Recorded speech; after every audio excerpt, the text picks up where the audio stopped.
introduce the chat and just like the platform, I guess, and then we can start. So there we go. Okay. Hello, everyone. It is me again, your favorite host in planet Earth. I hope so. And my very dear friend, Robbie Trevino. How is it going? Or shall we say, what's rocking, boys? Um, if you're not familiar with Heal the Deal, we are just here having conversation and supporting mental health in the metaverse and also basically the NFT space. And today we're going to have a little chat with Robbie, who is currently disabled as I am. I have a broken foot, and Robbie has a broken leg. Great, great Yeah. success for us. Everything's fine. Yeah. So Robbie, you recently moved to LA Yeah. from Yeah. Seattle, right? Yeah. I lived in Seattle. I'm not from Seattle originally, but I lived there for 8 years. Needed to change the scenery, moved Yeah. to LA. It was like supposed to be this like brand new chapter in my life. And I guess it is a new chapter, the chapter where I can't walk. Cuz like 3 days after this, I bought a new skateboard cuz Yeah. I'm in my 30s, but like when I was a teen, I skated a lot. And then I became an adult, kind of forgot about it. Saw skateboarding was like really still is really popular in certain parts of Mm-hmm. California. So I just bought a board to like cruise around. I was running errands. I was going to the hardware store to pick up supplies because like for the first 7 days of this, I was in an empty apartment because like Yeah. none of my Yeah. stuff had shown up. So I was prepping for like hanging up, like bits of furniture and like decor and all that stuff, framed art, all that. I wasn't trying to be a hero. I wasn't like jumping off of like a 12 set staircase or something. I literally was just going down to the hardware store, and I thought it'd be faster on my cool board. And so I'm rolling down the sidewalk, Yeah. get a little turbulence, lose my balance, stick my left leg out, like just in the right way that it like bent wrong for just like a Mm. second, and yeah, immediately like I fractured my tibia plateau, and I don't need to have surgery, but like it's been almost 2 weeks now, and I'm looking at least I don't know 6 to 8 weeks of downtime before I can even start to put weight on it again. Yeah. So It's I'm not. just on crutches. Yeah. Yeah. Yeah. No, definitely. It's not going better anytime soon.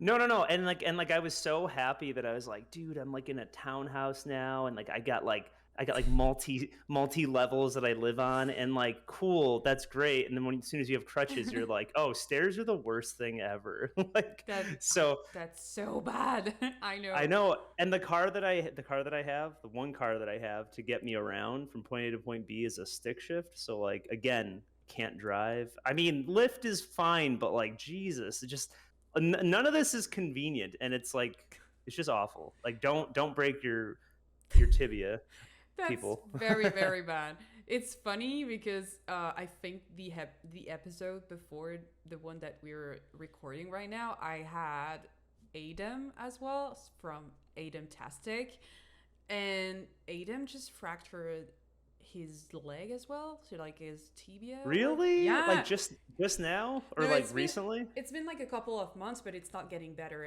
like anytime soon as well. So like everyone has like broken limbs, so now we're doing like a broken limbs Oh club or my something. god. Like what's going on? No. So this is very bad because like having like a broken limbs, like at first like you're so in denial because you're just like, no, it's not happening. Like it's not. Like I'm going to be fine. Like it's going Mhm. to settle down. The pain is going to go away. You know, like when every time you just like hurt yourself, you're just like, yeah, it's fine. Tomorrow is going to be better. But no. No, no. This like I'm used to the concept of this sort of like being like chronically afflicted with something. Back in like Yeah. 2020, I was really sick with like digestive issues, and it Mm-hmm. led to like me being hospitalized intermittently for like 6 7 months. Mm-hmm. It's a whole thing. There was like a GoFundMe for it. I've talked about this a few times already, but like I wasn't used to the idea of like chronic illness or like chronic pain or just Mm-hmm. living with something that just doesn't necessarily go away. And like though I'm past most of it, I'm not not the same as I was Yeah. before that. And similarly here, it's like, even if it'll heal, like give it enough time, it'll Hmm. heal. But like, I don't know, there's gonna be new limitations. Like I won't be the same as I was before this. So like, I Yeah. don't know. It's just it's interesting. I don't know, but like, yeah, people like when they're not chronically afflicted with something, whether it's like a broken bone that takes months Hmm. sometimes to heal, it's like, yeah, you do think like, but like, okay, but like, when does it get better? Like, it gets better tomorrow, right? Like, it'll stop hurting. It's like, no, no, no. Like, this is a process. This is gonna take a Yeah. long, like, this is your new life. It's like you don't wait for your life to start after this. This is now your life until it isn't. So buckle up for the ride. Yeah, exactly. That's very disturbing because like you obviously try to build up your routine as an individual and a professional. But then like there are so many things that you can't control that you get just swept away by life and what happens. And I was wondering like how is this affecting your daily life like as a creative and like as a person as well, because I think that for me it changed like so many things because like especially because I had new feelings of frustration that I didn't felt before, and just like I felt so worthless and like pointless like you know like I'm just like I can't do anything, so I'll just try and work. But then I don't know, like I felt like it wasn't enough, I guess, because I'm not active, I'm not doing anything. So I'm just wondering like how do you feel like you're going to be able to navigate that process in the next couple of weeks? So like, I definitely think that, mm, I like, okay, it's definitely going to be more than a couple weeks. It's going to be like a couple months probably. But Yeah. yeah, yeah. I don't know. Like I think when it comes to this kind of thing, I don't know. Like I used to approach it differently. Like with the, like if I ever got sick or if something just wasn't working out, like a bad relationship or something, it's like I would usually throw myself into my work. But and like, that's a great way to be like productive and like turn out Mm-hmm. projects and like do lots of things with your art, with your Yeah. craft. But th- like when I was sick in 2020 and then again more recently, but probably to like a lesser degree, like just being in pain so frequently, even with like pain management and stuff like that, it's really distracting. So like Mm-hmm. once you get past that initial phase, which I feel like I'm kind of past the worst of it because I don't have to go through surgery, which is awesome, but like, That's great. yeah, yeah, it's a huge win. But like the first week and a half of this was just like nothing but pain. And even now I don't sleep very well. I usually wake up because Yeah. my leg wakes me up. I'll wake up because I feel like it. And so like, I don't know, like once you get past like the distraction of pain, like yeah, like it does this. I mean, this has like immobilized me. It Mm-hmm. totally affects my life. Like I set up my living situation, the actual place where I live, my roots, or routes I should say, to like get groceries and like Yeah. my daily Yeah. coffee and like my life is centered around me being able-bodied and walking. Like I love to walk, I love to work out, which is another part of this that we're going to get into a little bit, which I can't do right now. It's, I don't know, it's just, I know there's going to come a point where this is going to inspire, like this experience will, Mm-hmm. like between downtime and like having extra mental bandwidth, like once the pain subsides and I'm less distracted, I'll definitely be more inspired to like create art. And I'll have no choice but to create it because like what else am I going to do Yeah. besides like search YouTube and stuff. But like, yeah, I did see a comment from someone who was saying something like I think it was like a well-intentioned comment, but it came off Oh like, yeah, yeah, yeah. I remember that. yeah, yeah, yeah. Well, it just vaguely, it basically was just like the gist of it was, oh, this is amazing. Now we get more Robbie art, and I was like, okay, but a human is suffering, so let's like acknowledge that first, right? Uh, Yeah. I really don't think she was saying dance monkey dance, but I'm just saying like, just like, yeah, like a person's hurting right now. Like you're right, I think you're right. Like a pro to this, a silver lining will be like, oh, you're not out, you know traveling and partying or doing the whatever it is you don't do when you're doing art. Like obviously you'll probably see more art eventually, but I think that's how I'm trying to approach this. But it is very it's mentally draining. I definitely had a pity party the first like Yeah. 2 days where I was just like, I was crying, and I definitely, I remember, like, I went downstairs to meet my neighbors because there's a unit below mine, because we have hardwood floors. Things are really loud when they fall, and I've lived below people before, so I want to be a considerate neighbor. And I fell twice, like both times. Like, one was like trying to like sit in the one Mm-hmm. piece of furniture that I had, which was this shitty lawn chair Oh my that I God. bought because I was waiting for my stuff to show up on a truck. And then the other one, I think I was just trying to like reach for something, and both times were like super, not embarrassing, but just like, oh, this sucks, like. And I introduced myself, and I was like, listen guys, if I'm like, I was like crying and stuff, I was like, if I'm being loud, I'm sorry. Like, I'm on crutches. And they're just like, oh, but don't, like, they were more like upset than I was. They were like, don't worry, man. You're all good. Like, but I don't know. It's just one of those things where, like, much like life does this thing where like you plan one thing and life is like, nah, nah, nah, nah, nah. And then life Yeah. does another thing. Yeah. So I Exactly. don't know. It's just another twist in the road. Whatever. I'll get through it. It could always be worse. I try to look at it as it could always be worse, but like, it's not great. I'll put it that way. It is not, and you're very brave for just like doing all of that, because like I feel like for me, like when it comes to like breaking up my foot, I feel like it's minor comparing to like bringing up like a knee or something, because like obviously the body part itself is like bigger. It's really tricky because I feel like you can kind of put a limited amount of weight on like a braced foot, but like with like where I'm at, Oh, like I don't have a definitely. cast. I Yeah. don't have a cast or anything right now. Like, just getting into like a lift, I have to like reshape my entire body because my one leg won't bend and fit into like in between seats like a regular Mm-hmm. humans will. So like, even like calling like a service to help a disabled person is still like a pain in the ass. Like, it's ridiculous. You should see me like trying to like get in and out of cars. Like, I bought a wheelchair now so I can like roll around the streets of Cali, Oh my and God, so it's swag. my arms are gonna be like bigger than my legs by the time like I'm healed up with how much I'm That's gonna the have to do goal. this. That's what we want. Like I'm the same. I'm trying to, like having that little bump there. That's But my yeah, I goal. think I think the one of the hardest things, and we can definitely, because you and I have talked about this a lot. Like, Yeah.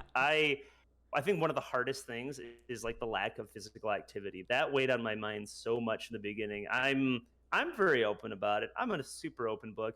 I definitely have like eating disorder issues, and I definitely have body dysmorphia, like Same. 100%. And like, I mean, this just happens to people. It's not a male or female thing. It's just a person thing. And society and the expectations and all that. But like, I don't know. I'm very active, and a lot of it, like, it's a very like rewarding thing to like work out and stuff, like between cardio and like resistance training and all that stuff. But Yeah. also, I know for a fact that I just have a fear because I was once 120 pounds heavier than I am now. Like, Hmm. I have a fear of going back to that. So like, there is this like, oh, there is this this fear of like, Yeah. oh, like I don't want to get overweight or out of shape. Even though there's plenty of things you can do with like one leg, and like, I just immediately, my mind went to like, oh shit. It's not like, oh shit, my travel plans. But I think the first thing I thought of when I Same. got hurt was, oh no, how am I gonna stay in shape? Oh my God, Because that's the same for me. because I'm gonna get depressed. I'm probably gonna like binge some food that I shouldn't, and then I'm not gonna be able to work it off the next day in the way I usually could. So Yeah. like, I don't know. It's just one of those things where like, it's so much more than just like, oh, your leg is kind of weird right now, so just do things a little differently. It's like, no, no, no. This, in my, like, for me personally, in my head, it changes so much Ah, of my day same. to day life.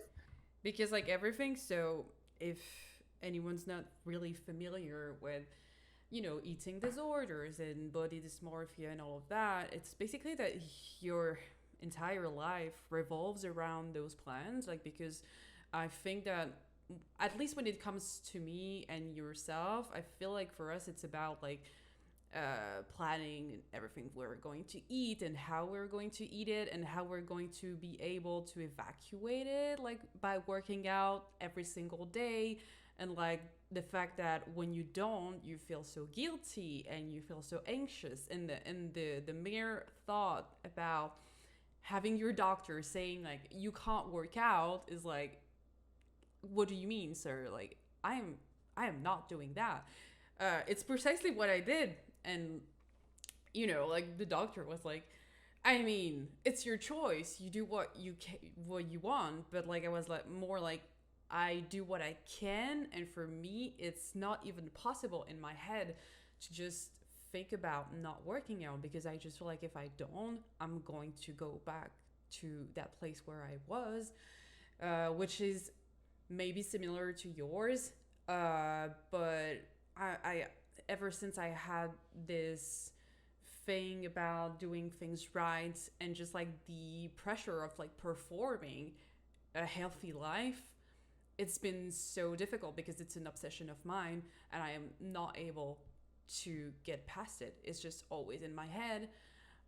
So if I had to choose between like staying with my broken foot and like not being able to like wear the cute heels and whatever, but I could still work out, then I will do it again and again and again because I, at that point, like my brain is like, we don't care about being healthy. We just want to be skinny and nice. And that's so bad. That's so toxic. Like I cannot, I like, it's horrible to just witness myself saying this, but yeah, that's the reality.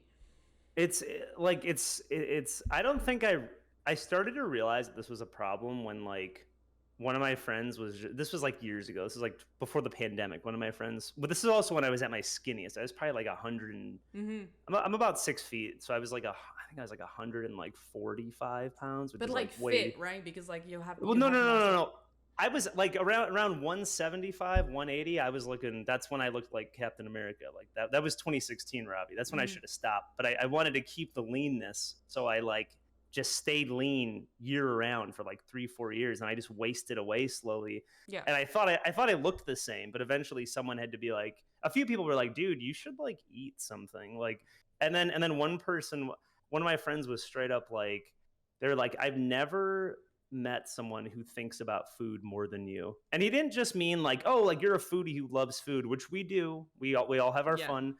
But I mean like he's like, dude, I mean you like plan your entire day around like Yeah. meals. Like what the fuck? Like I barely even like I forget to eat. Like what are you like you're crazy. And I was just like kind of right. Like like it is strange behavior. And when you live by yourself too, which I do. Like I don't have a significant other or like any roommates, so I was like, when I was at my like skinniest, yeah, I didn't have anyone there to tell me like, yo, dude, like Exactly. you're not well, and like I doubt the lady at like the local like food mart is going to be like, excuse me, sir, you look like a corpse and you're dying. Like I doubt they're going to say that to you, like a complete stranger. Friends who knew me had a hard time like bringing up the fact that they're like, you look ill, dude, eat. Like so yeah, it's a problem that doesn't like really go away. It's just kind of like you are aware of it and you learn to live with it and work with it. But it's like color blindness. I've seen Yeah. artists who are amazing. They have these beautiful color palettes, and then you never guess they're colorblind. And it's not like they became uncolorblind. They just are aware of it and they're working at it. But like the problem is still there. You Yeah, know. you work it out to find a way that works for you, and like I guess it's about like changing things in your routine and making like that routine change over time when you get more flexible or you discover more information about health in general as well, because like I feel like for me it's about like things have really changed when I started like reading a lot about that shit, like about metabolism, like getting calories deficit and all of that. um and it's a blessing and a curse because you're obsessed with like keeping reading those things, and then it works so you want more, but then it's just so bad because you get so accustomed to that. And the fact that you were saying that you plan your days like ahead of food, that's very much something that is common to all people that are um, under the spectrum of like eating disorder in general. And for me it's the same because like I usually eat like one thing in the morning. First thing I do when I wake up is like eating. Like I'm just like, oh my god, it's the time I can eat right now. So I just Even if you're not hungry, right? oh no, I'm always hungry because Oh, I'm always hungry because of course like calorie deficit like makes you, yeah, true, it's true, like a true. starving mode. So I'm like, when I wake up, I just eat, and then I know that I'm not gonna eat until dinner. So I'm just like, Sure. I gotta hold on. Like I'm like I'm so hungry. You know, like after workout, I'm so hungry, but I'm not eating, and then I have to wait for dinner. And then at dinner, I'm just like, okay, this is my moment. This is the moment I've been waiting for. I'm gonna give it everything that I have.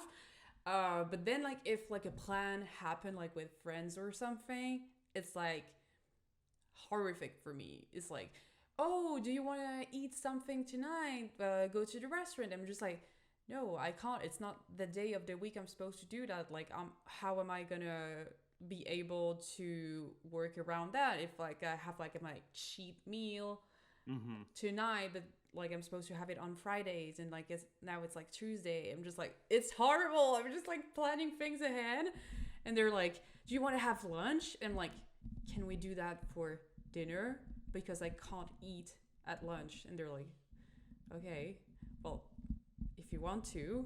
But like, it's so bizarre, and it makes everyone uncomfortable, to be honest. Like definitely, I think for someone who has like I also have like an obsessive personality, so like whether it's food or art, Mm-hmm. like my mom has told me this so many times. She's like, you when you were a kid, whatever you decided to do, whether it was like my new thing is Legos, my new thing is Yeah. insert XYZ, whatever, you were gonna do that and only that obsessively. There was no balance. Like there isn't Mm-hmm. what's the word, like not portion control, but like moderation. There's no moderation, right? So like, yeah, I know what you mean. Like I I learned intermittent fasting along with all this other nutrition stuff, like the ketogenic diet and like Right. macro and micronutrients, like using like my fitness pal to track I have calories, it all every that. single day on my phone. Dude, yeah, same. Well, I haven't actually used it in a while because I just got so used to like a formula. Because I'm one of those people that can like Yeah. eat the same thing every day. If Same.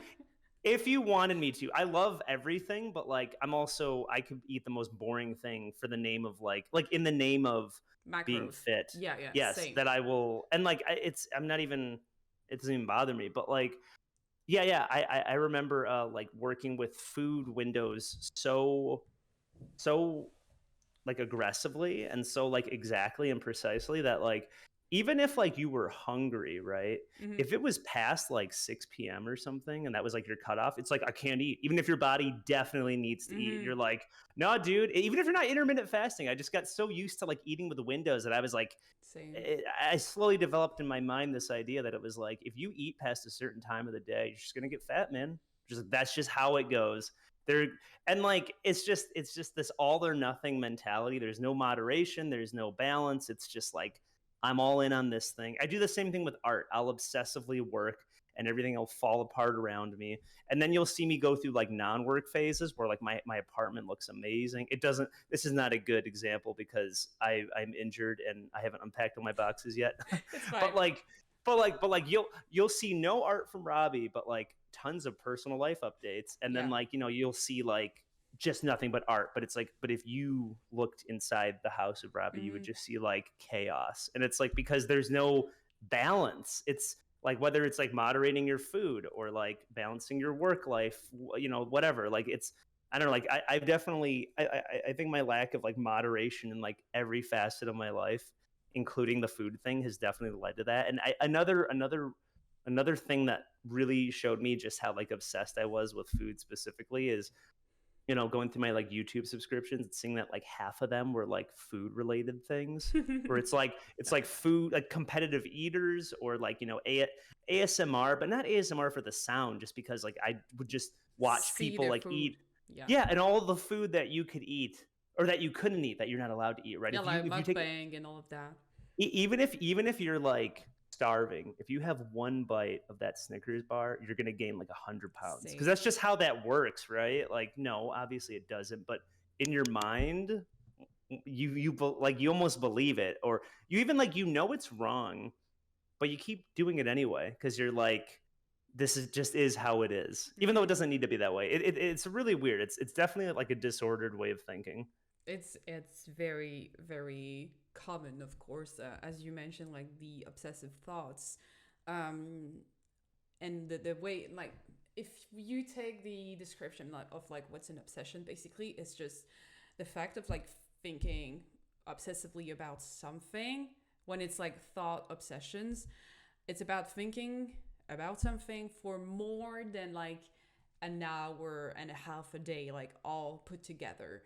And if you witness yourself like thinking about those things so much time during the day, then that is most definitely an obsession. But there's also the fact of like living at the extremes of life. There's a lot of people who can relate to that, and the way of like being so extreme, it's like if I love something, I love it to death, and if I don't love something, I hate it and I despise it. There's no like in between, and I'm definitely one of those people. It's not like I'm not trying to put like a diagnosis on something or anything, but I do think that a lot of people are living in the same way, and it's difficult because like you just hurt yourself in so many ways, and just like loving things so much and not loving things at all is just like so bad that it gets to the point where you're not able to see what's in between. And accordingly, you know, like the people that are trying to make you see that gray area, then that doesn't make sense for you, because like you are able to process their words, but you're not able to process it in a way of like applying it to yourself, because that is not your reality, and that's not possible because we are not having the same brain scheme and just like brain process, which is so weird. Like I'm just like, why is it so unfair like that? It's just I think a lot of it's, you know, like I can't like speak to everyone, but I mean, I think it's fair to say there's like neurology for one thing, right? Like genetic predisposition to certain behaviors. Mm-hmm. But like obviously there's like social conditioning and like what nature versus nurture, right? Like life experience can do these things to people too. It's hard to tell. It's not like I woke up one day and I was like, I love food now. It just like it's kind of always how it's been. Yeah. And I don't know why that is. Yeah, I don't know. I sometimes I wonder. Like I've never had a good relationship with my father. Like I haven't seen him for must be like 16 years, and I haven't seen or spoken to him for at least 16 years. And even when he was around, we weren't like ever really close. But like, you know, I don't know. Maybe there's some like I miss you, Dad. Maybe, but like I honestly can't say. I think it's just I don't know. I think it's more of like a neurological makeup thing in my case. But I don't know. Maybe there is some like trauma there somewhere that I'm just not even remembering because I blocked it out, and I eat to feel better about it. I don't know. There's I a just lot wish of it would things. stop.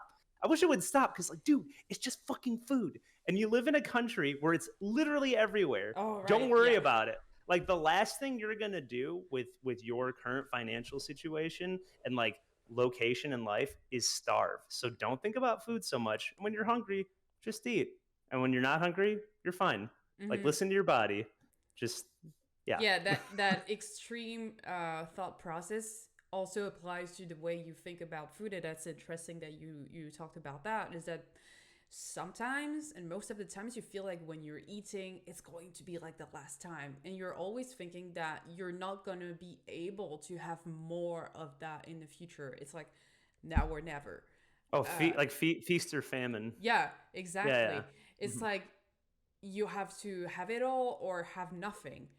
So again, the in between is not attainable, and you have that thoughts about food which are very toxic, because you're just like thinking that there's not going to be any more left in the morning or whatever.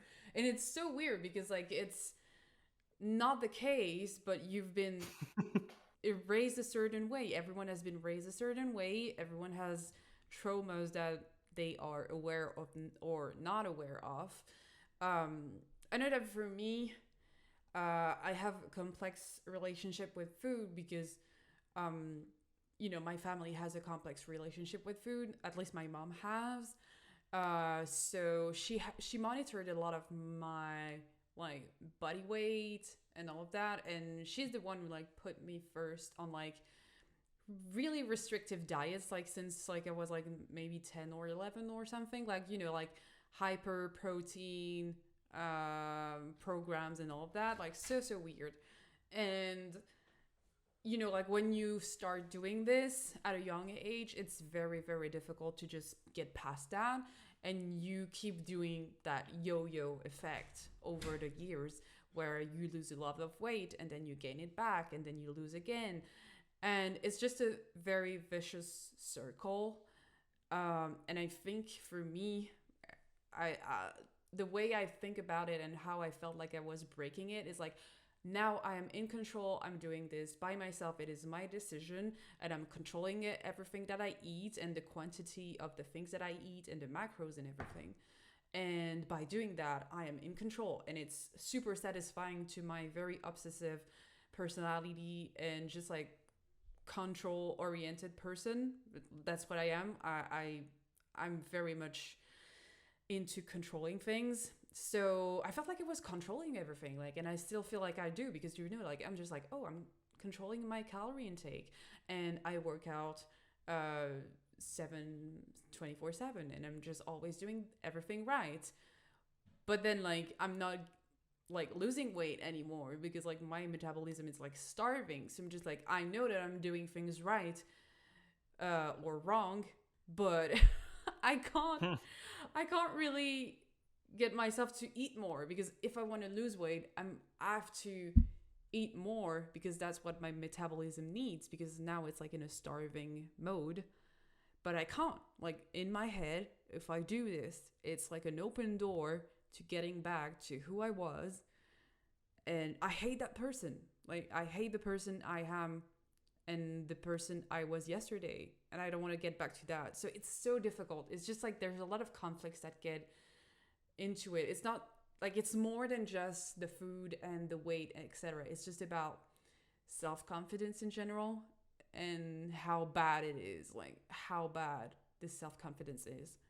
It, like, I wonder, like, so like the control stuff, it's like, I know a lot of times, like, you know, there were like things that happened in people's life, like people who have like control issues. A lot of times, like there's something that happened in their life Yeah. that, like, let's say like a divorce with the parents, Mm-hmm. the children can't control that, and like this idea like gets incepted at a certain age Yeah. of like, I was in a situation that I couldn't control, and like I'll never let that happen again. Like it was horrible. I don't ever want to go there. So I will learn to control everything, Mm-hmm. which is a ridiculous thing to think of, because it's like life doesn't let you control everything. If that's the case, then we'd all be living our best lives in perpetuity, right? But clearly that is not the case.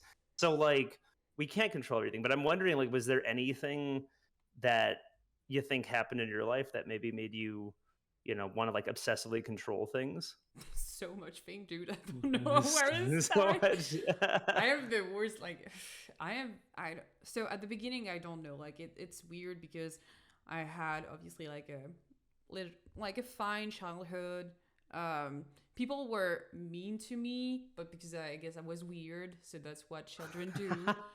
Same. Then my parents got separated, and ended up like living with my mom, and I ended up having a really bad relationship with her because of that. Because she has a lot of personal troubles as well, which she's not aware of, or she's trying not to acknowledge, which is weird.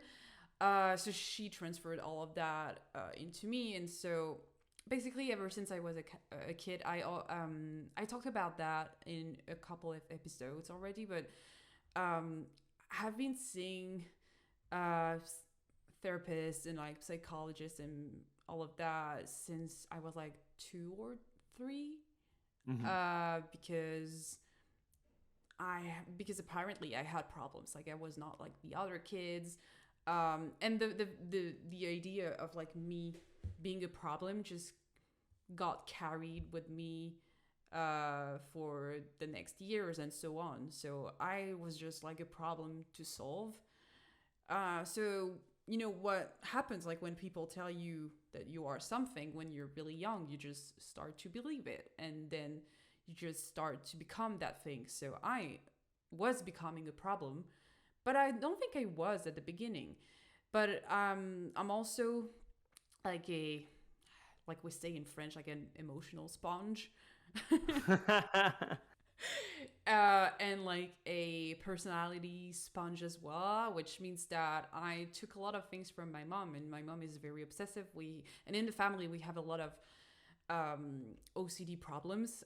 My aunt has that. I think my mom has it too, even if she's not willing to admit it.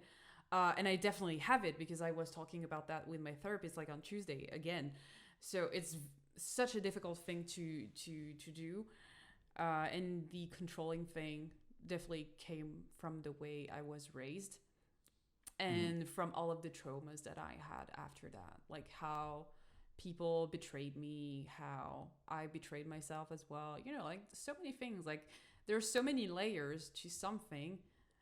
And when I was younger, I felt like I don't have a problem. Like nothing bad is happening to me. Like why would I be like that? But the fact is that you don't need to have like a major trauma in life to feel bad. Like True. it's just a mind thing, and if you feel like you're feeling bad about yourself but you don't have any reasons, well, let me tell you that you have, because the mind itself is a reason itself. Like it's horrible. Like living with the mind is probably the most beautiful and horrible thing at the same time. I don't know. Yeah, I agree with pretty much everything you said. Like I can relate to it for sure. I'm thinking of like where I grew up. I'm thinking of like the bullying thing specifically because like where I grew up, not that I was like really like badly bullied, like I wasn't like beaten up like horribly or anything, Mm-hmm. but like at least not physically, but mentally, man. Like I grew up in the Midwest. I grew up in like the Detroit, Michigan area, which is, you know, it's a really cool area. Shout out to anyone who might be there that's listening.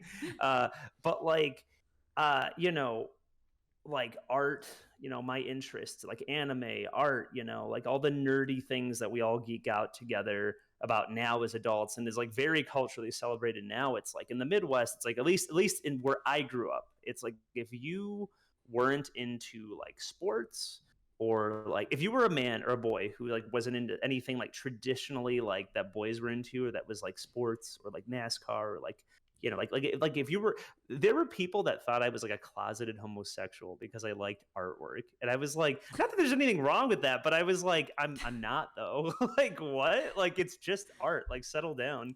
But like, yeah, you know, just the name calling. Like I used to have really bad teeth too. Like my teeth were I had to have braces for like Mm-hmm. almost all 4 years of high school. Like it was crazy. Um, you know, I definitely like wasn't like the cutest kid either, you know. Like I like my feet and my nose, like a kitten who grows into their ears, my nose like was just this giant thing.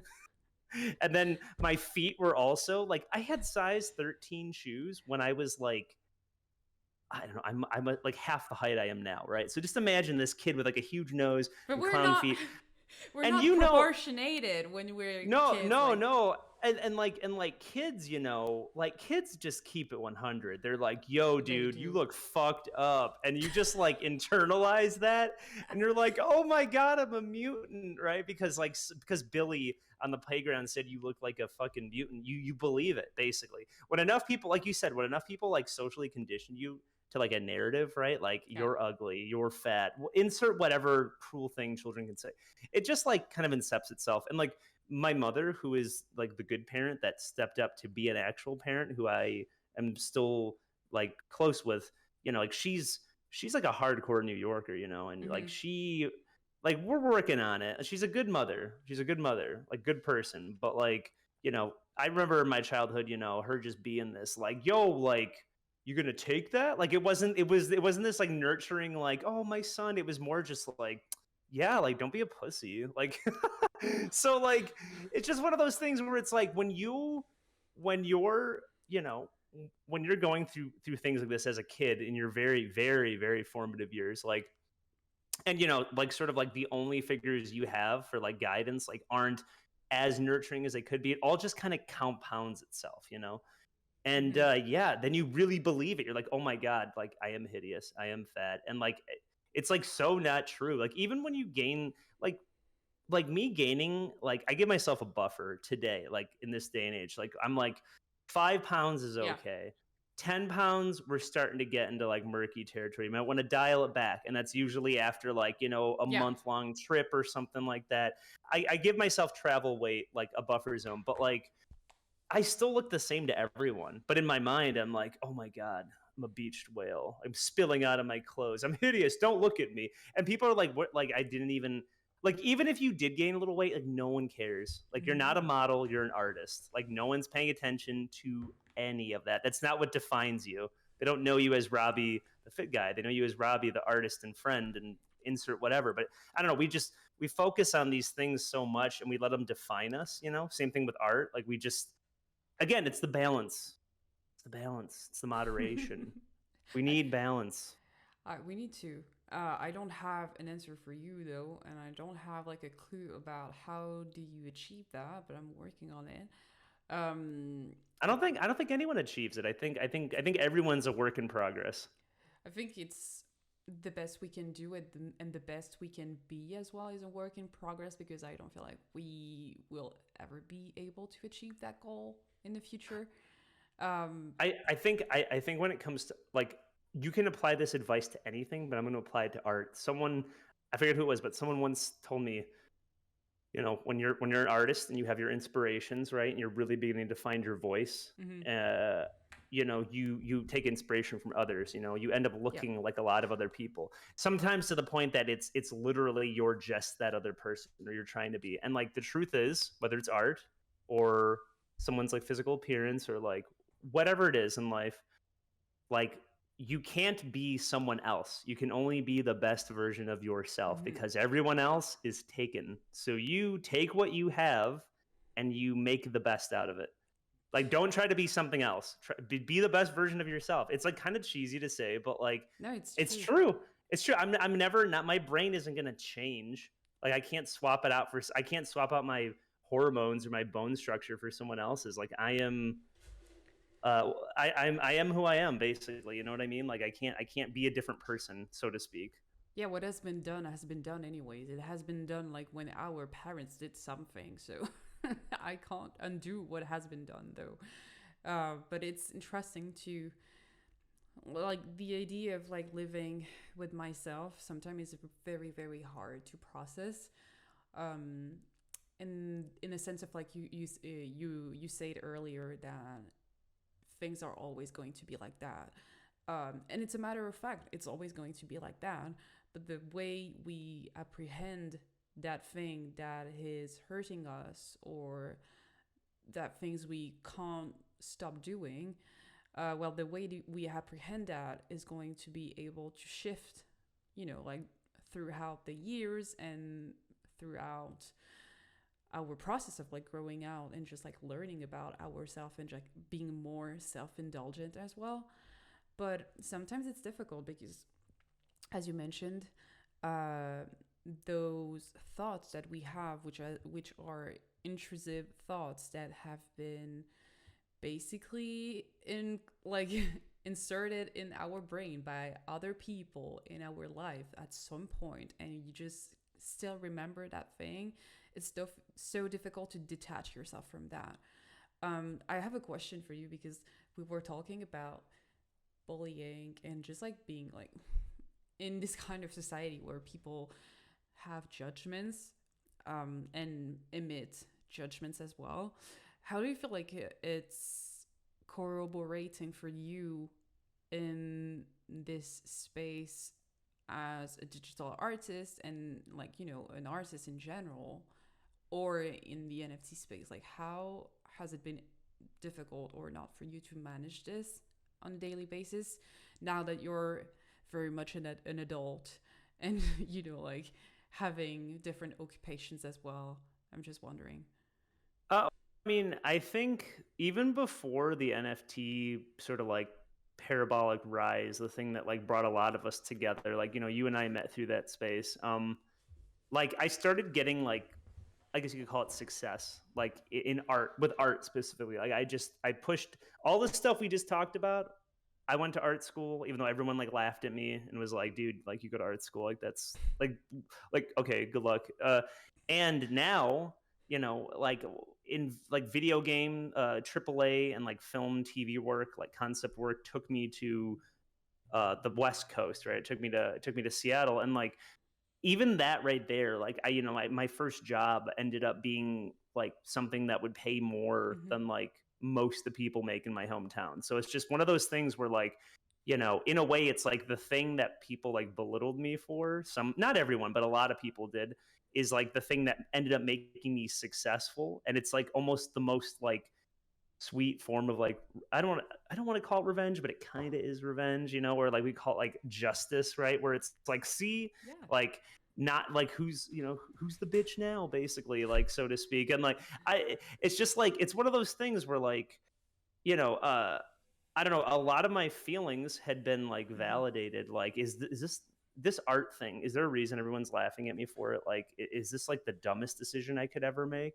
Same thing with NFTs, where it's like, oh my gosh, look at like the potential fallout here. Like, look at the things that could happen. Like every like move as an artist, we could say digital artist or just artist, but like Yeah. every, and I don't define myself as like an NFT artist. Like Oh, I've done never. I've done art professionally for like 11 years. NFTs is just like a facet of that. Like I'll work on anything if it's you know, interesting and rewarding enough. Mm-hmm. um but like, yeah, I think like all of the successes that have come from the space recently, and then like my career working on like TV and film with like some you know, some musicians and bands that I love, you know, to like really iconic properties, you know, it's been awesome. I mean, like art let me work on Star Wars, you know, Yeah. like that's something I grew up with as a kid, you know, and like most people in my hometown, that would be the most unfathomable thing ever, right? But like, because of art and like working at the thing that you all thought was a bad idea, like I'm proving you wrong. Like it is, and it ended up being the most rewarding path I could have taken. And like, I think, you know, it's not perfect, obviously. Like, you know, life is Yeah. life, jobs are jobs. Like, you know, these things have pros and cons, but like, I don't know, like I look at the successes and like it definitely, and like the fortune I've been given, the opportunities I've been given because of that, and like it makes it all worth it. And it doesn't really like, I don't really sit and consciously think about those things anymore. I think if anything, the things of the past probably informed a lot of the bad behaviors that I'm still dealing with now, like the food stuff, like the, you know, physical insecurities, like all of that. It's, Mm-hmm. but I definitely don't sit and think nowadays like, man, remember that time when I was like 5 and that kid like threw dirt at my face? Like, I'll never forget it, man. It's like, no, you know, like I don't think about that stuff anymore. I I don't know. I think, yeah, like I think it is probably in there somewhere deeply, you know. But like, again, I think I think it affects the bad behaviors that are in my day-to-day life. Like I just, we are like what's the word, like a collection of all of like our life experiences, Mm-hmm. and you know, the things that have happened, you know, like we're influenced by a lot of things, and it manifests in like interesting ways. It probably shows up in the artwork too, honestly. I don't know about yourself, but like I'd like to think that I've channeled some of that into my artwork. I know there's a lot of other influences there that, you know, would be like a whole Yeah. other discussion, but like I have a feeling, I know for a fact most musicians, most writers, most artists, people that are creating things tend to put a little bit of themselves in it. You So, do. You do. mhm. And I think it's beautiful, especially for that, because it's a way of like seeing who people are in a different way of presenting themselves, which is why I just always encourage people to, you know, have like a creative outlet, if even if they're not like artists or something, but a way of ways of expressing yourself in a different manner than words, which is what we have been taught about when we were kids. Like, if you want to express yourself, you either talk or write something, but there's so many more ways of doing it, and the way you do it and the amount of passion that you just put into it will help people see you in a different light. And I think that for me, it's what matters most right now. And I think that's something that is conveyed in either the space that we're in right now, or with the people that, you know, follow your work and are supportive of your work. They see you and they're able to understand the things that you want to convey without you even saying anything sometimes. And I feel like that for me, that's what mind blows me the most, where because obviously I do abstract art, so it's even more complicated for me to convey something. But like when sometimes people just comment on the things and they're like, yeah, you try, like I feel like this reminds me of that and this kind of emotion. I'm just like, yeah, how do you know? Like, It's well, I think I think a lot of these things that you're hitting on are just they're shared universal experiences with yeah. everyone, and that's what resonates with them. Like the piece that we did for what was it? Do you remember Blake? Blake and a bunch of us did that like NFTHC, Oh uh, yeah, yeah, yeah, yeah. the 420 theme drop. That was Yeah, amazing. like it's like yeah, it's an excuse to get together and smoke a bunch of weed with your homies, but also there's like we did talk a lot about holistic medicine, Mm, healing the healing properties of like vegetation, mushrooms, all that stuff. But really, it was more so it was just like this.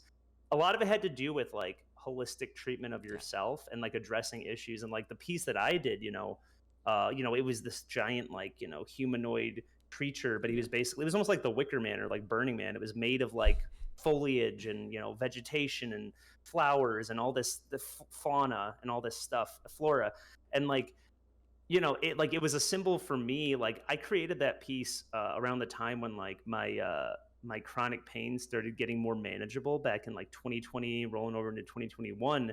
And like I had like studied the healing properties of like psilocybin mushrooms and a bunch of other things from the earth, and that's what inspired that piece. Like and someone bought it because like it related, like they related to it too, the whole idea that it's like, oh, holistic medicine, like treating your body as well as your mind, and like that experience was channeled into a form of art that was relatable, you know to, I assume, more than one person, but definitely to at Mm-hmm. least one person. And like that's really all you're doing with art.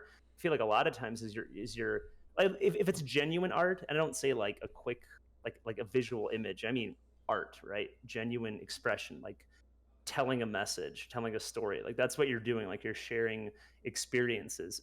My whole brand is built off of there's this book series that I've been working on called Numinous, and like it's honestly probably like 95% of like my Nifty Gateway and Super Rare portfolio is like images from the book of Numinous. And like originally that started out as like personal experiments like with art back in like 2016. And then when enough people were like, what does it all mean? I see like a narrative here. I realized I was telling a story, but I wasn't quite sure. And once I learned a bit more about how to write and not like a complete idiot, because writing is a whole other thing, I realized I was telling a story about myself. I added these creatures, these characters, this really surreal like Dali Mm-hmm. meets like Moebius like abstract world.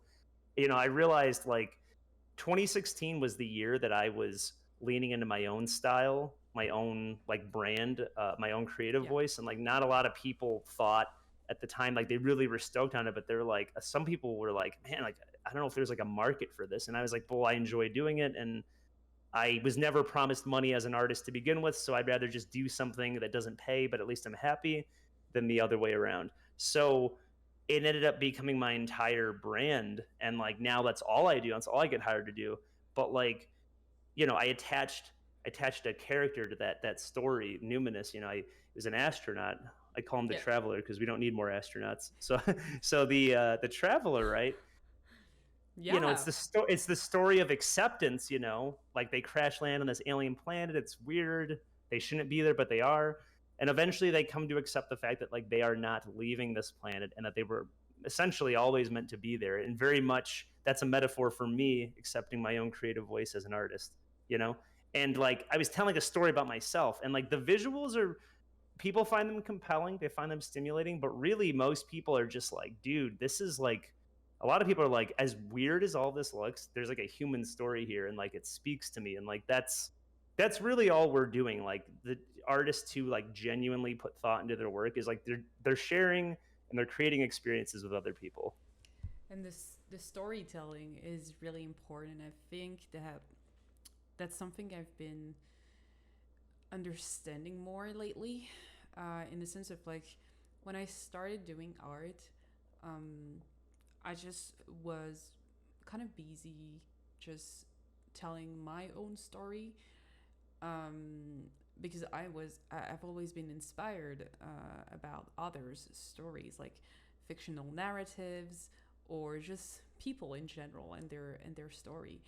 So I felt like for me it was like, oh, I'm gonna share my story because I need to do it.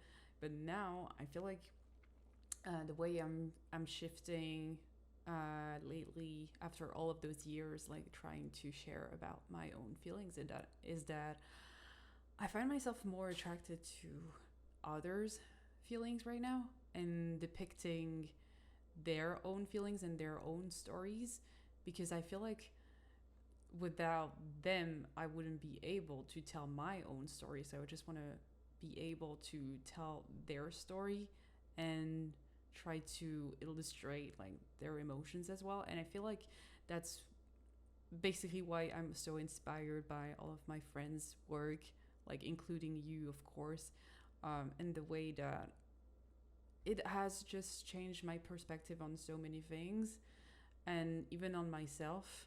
And I felt like I feel like now I'm still suffering, but I have such a more like a broader spectrum of like and a vision that is so much more broader than what I used to have before, which was very much self-centered around my own feelings and my own suffering, and like, oh, I'm all alone into that, and like I will always be alone. But now I just feel more connected to, yeah, to all of the people that are suffering together, basically. And that's what I wanted to create with basically everything that I did for the past year or so, is like having this place of like uh gathering people together for them to share their stories and their art. And I feel like that's what made make me feel more complete right now. And that's how I know you also. So that's pretty cool. But I wanted to ask you, because we're actually running short on time, but I wanted to ask you, would you say you're happy right now? Yeah, even though my leg is killing me, I'm happy, man. I moving to LA was a big step for me, just because, yeah, like I was kind of checked out mentally from like if we follow the chronology of all this, right? I was checked out mentally from the state of Washington, Seattle, where I used to live, Mm-hmm. not even 2 weeks ago. Probably like in 2019, I feel like I was wanting to move, just because, your social networks go in other ways. People they're coupled off, they're starting families. Like, you're still the single guy. Like, you're also, it's 2016, and you're like departing. You're sort of like removing yourself from the industry that brought you to that state, which was video games, Mm-hmm. AAA games specifically. You're working remote too, so you're like, this is even before the pandemic. Like, I think Yeah. 2017 or 2016, I started working remote. I just I did not need to be in that state. And if you know anything about Washington, like, it's very cool. I love that state, but like, it's a very rainy, overcast, and a lot of times depressing place, depending on who you are. And those things tend to weigh on you after a while. So I just, like, everything pointed to, for the last 3 years, has pointed to, you need to leave and go somewhere else. And the more time I spent in California, the more I realized, like, I actually really like this state, Mm-hmm. which is something I definitely didn't used to say. A lot of people, like, openly admit Yeah, that yeah. too. People who love LA are like, dude, I used to hate LA. And I was the same way. I was like, I could never live here. This is horrible. And now, over time, it like grew on me and made me realize, like, like a California person, dude. Like, you, You and then are. I really am. And then I just decided to move finally, after having spent so much time coming down here. I was like, just stop spending money on plane tickets, and just, this is the excuse you need. Like, I think you need a fresh start. And what's nice about this is that, like, what made this possible, I guess you should say, I should say, is like, the good year that we had last year, right, with Mm-hmm. this whole NFT thing that popped off, was, I financially had, I was in debt for like 10 years, Mm-hmm. student loan debt. It's a really big problem here in the States. And I just never saw myself being debt free up until like February of like last year. That's when I was like, oh, there is light at the end of the tunnel here. And because of what happened last year for a lot of us, our involvement in this space, it's like there was like a lifeline financially for a lot of us, and it just, it created this runway that allowed you to kind of like do do something new, do something different, try something you usually wouldn't. So for me, that's traveling, and Yeah. that's moving to a different place. I was financially locked in that situation for a long time, but I'm here now. I'm happy. I had a good 3 days before I fucked up my leg. Bro. It'll. We got time. It sucks, but like I'll enjoy it in the ways I can enjoy it. There's friends that are close by. Our mutual friend Blake, she's real close. There's other people out here too, not too far away. Um, you know, like a lot of things, this leg thing will pass, and I've got plenty of time. We've got our whole lives to like enjoy stuff. So like I'm happy. It like I would say I'm happy. What about you? Well, I'm happy that you are happy because when I hear you say that you are happy, I feel like it resonates with me, and I'm more able to see things that makes me happy Hmm. on a daily basis and where I'm at right now.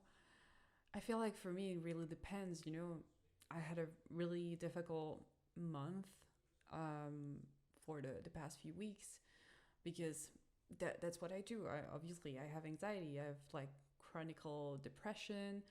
I have my OCD, and I have past in self harm and all of that. And sometimes it's just difficult to navigate. But I have genuine days where I can express and feel joy and happiness, which is something that I've never been able to experience until like kind of last year and this year forward. So for me, it's really weird. And in that sense, I would say that I am the happiest I've ever been. Um, but it's a difficult thing to admit for me because admitting that I am happy is something very unnatural for me. And when I do, I tend to self sabotage because I feel like I don't deserve it. So that's basically where I'm at right now. But I'm so grateful for everything because when I do retrospect in my head and see where I come from and where I am right now, this is the kind of thing that just keeps me going because I'm just like, I know that I am so resilient in everything that I do and everything I go through, which is why I'm able to just move forward always. Like I could have give up, but I didn't. And I guess that's for a reason. And I probably never know what the reason is. But if I don't need to know it. I just need to push forward. So that's basically what I'm trying to do right now. Not sure if Well, that answered the well, question. no, I mean like that's good. I would say I think you are happy, and I'm glad to know you. I'm glad to call you a friend, We Me definitely too. like oh it's yeah, like the friends, Discord that we're all a part of and everything. Like I needed it, man. I got invited to that, and sort of like the circle that I now, definitely consider like really good friends. Yeah, I was not in a good place like earlier. I would say like I think like January was about the time. It was just before that like LA, I Trip. think it was Yeah. like NFTLA or Mm-hmm. whatever. Yeah. Like I was very like the new year had just started, but I was like, dude, like I this year already sucks. And then, Yeah. just kind of started, talking to people, hitting it off, and it was so like natural, and we all hung out like, in California. It was just like, oh, I feel like I've known these people for like a long time. Yeah, So, exactly. That's the same for me, and I feel like that's why I'm so grateful because I've I feel like family wise everything is always so difficult, but I'm so glad that I'm able to choose my own family, and that's how I feel about you guys and just the people that surround me right now. I've always had so much trouble with relationships, whether it's like friends or like partners and all of that, that I felt like it would never be possible for me to find like a reliable person or group of people that I'm going to be able to be comfortable with. And I feel like if I had to do it all over again, that would be the reason why I would do it. Not because of like the fame or like the art or just like the money. Like it would just be to not feel completely alone and by myself all the time. And I feel like that's why I would do it all over again, because I have all of you, and for me that's what matters most, because like I have lost so many people in life that I really need like a solid base to be able to move forward. So that's why I'm very, very grateful, and I feel comfortable, and it's fucking awesome. It feels great. Yeah, well, that's awesome, and I completely agree, man. I'm far from perfect. I've handled things wrong a lot of times in the past. You know, I've lost friends. You know, I've made up with friends too. You know, I've made new friends. Um, I mean, all you can do, like it was mentioned earlier, like all you can do is just like be the best you. Like it's always a process. It doesn't like being chronically sick taught me that too. It's like your Yeah. life doesn't start after you get better. This just is your life now. Like you make the best of it. hmm Just take it day by day. And if you don't know what the best version of you looks or feel like, well, that's fine as well, because you're actually determining this yourself. If you don't know like what goal to have in mind, well, no one does, and you just have to be something that makes you feel better than the way you felt yesterday. I guess that's basically how we reach that kind of mindset in a way. So I think we're on the right track. I'm very glad that we had this conversation. I feel like I needed a conversation. I just obviously I see my therapist all the time, but it's not the same. And I feel like you and I are very similar in a lot of ways. Um, Yeah. and I'm so grateful that you're part of the group now. Thanks for having me. I'm really glad I'm glad you're doing okay, man. I You do. know. I do. I'm better now. You know, especially because like the sun's out. It's fucking like 30 degrees Celsius right now. So we're thriving. You know, like vitamin D, sugar, everything. Let's go. Yeah, it's I know this is like living in California. I'm like this is what people actually look like now that like their sun is out. I'm like, "Oh my God." Like and then I look at myself and I'm like, "Take a shower, dude." Like that's You have a little tan on. I can see that I you have. mean, I'm just like I am supposed to be. It's so weird. I get like for a half Arab, half Mexican, I get really pale. But then when I get tan. So like I'm just gonna keep working on this. When you can, you should try to come out here I sometime. will. So okay. Well, I will end the conversation and I will take you on that after. Sure, Obviously, because sure, I don't sure. want anyone to know my Oh, plans. Like okay, yeah. I'm a rock star. Like I don't want a paparazzi to follow me. well, well, But thanks for inviting me on, and I hopefully people get something out of this. I think it was very, very genuine and super honest of you. Like everything you said is like chef's kiss. Like it's everything I need to hear, and I think a lot of people need to hear that as well. So thank you for your time and everything, and your beautiful energy, I guess, which is something that I try to channel as well when I see you. I'm just like, I want to be like Robbie. So there's that. But yeah, everyone, thank you so much for joining us. If you've been watching this on YouTube, then thank you. Subscribe, I guess, like and push the buttons and all of that. Smash that like button. You know what to do. I don't have to explain. But yeah, and we'll see you soon in another conversation. And until then, take care, wear your SPF, and drink your water. Thank you.